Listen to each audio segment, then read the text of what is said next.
euskalgintzaren alorrean eta oro har hizkuntza bati une jakin batean gizarte baten altzoan daukan pisu, isla eta oihartzun hori areagotzeko asmoak antolatzen direnean erabate edo bestera badirela gutxienez bi orientabide nagusi. Eta oso grafikoa dira horiek eta mundu guztiak edozein hizkuntzatan berdin esate ditu. Ingelesez oso dotore bati deitzen diote top down, goiti bera, eta besteari deitzen diote bottom up, beti gora. Beraz, bat da goiti bera antolatzen den ekimena, eta bestea da beti gora antolatu hori dena. Baina zein da importanteena, betikoa. Galdera horrek ez du erantzunik, segun zertarako, segun noiz, segun non, segun nort eta segun nola.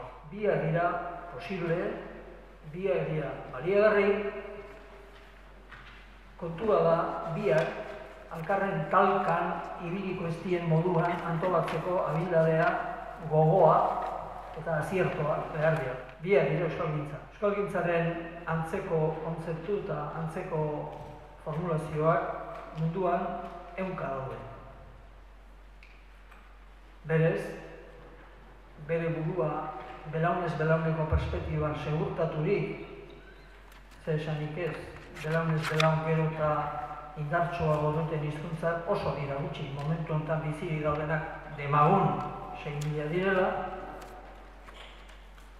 horietarik seguru esko ez dira 200 iristen, egoera hortan daudenak, eta beste demagun 2008 neurri batean edo bestean bere buruari ere galdetzen diote eta zein goi hau ba desagartu nahi ezpadima du mundu honetatik. Zaudezue Madrilen Ageraren pareko elkarterik, Pasalbarra el Español en Madrid. Zaudezue bakar bat. Zaudezue jendea, bere lana utzi, bere dedikazioa, bere orduak, egin zitzakeen bestelako espezializazioak alde batera utzi eta hortan bere denbora, bere dedikazioa, bere esfortzu inbertitzeko prest dagoena. Eneko 50 urtean. Ez, gauzak egin berriak argi, jarri, esan, onagoaz, kosta la kosta, eta horren izenean antolatuko ditugu gauzak. Gizarteak ez dugu funtzionatzen hori da, detalle txikia hori faltazaino kontuan hartzea. Euskararen aldeko jarrerak indartzen baditugu, jendeak euskara ikasi ingo du eta ikasten badu, egin ingo du. Hori da urrezko gure katea. Joika Europar, Turkiar, Greko, Italiar, Espainol, Portugez, joan ziren Europara, Frantzia, Belgika, Alemania aldera, bereziki Suitzara ere bai, oain dela 50 bat urte. Badakizu. Nik Alemaniako mordosi bat ezautzen den. Guztiek ditute gaur alemanez.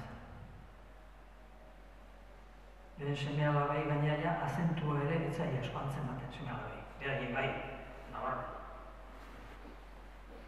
Eta esango duzue, klaro, matematek buru argia izan da azkar asko aplikatu zuen paradigma. Lehen da bizi, estremeño guztiei, emate zitzaizkien ikastaroak, germanofilia indartzeko, eta Goethe eta Schillerren eta literaturaren edertasunak eta zokomokuak agirian jarri eta bai gauza edarra izan dako alemana. Eta inflamatu zituztenean, orduan danak Alemanian lehenengo gauza zeite zituzten zerretik etxita, aleman degira bidali.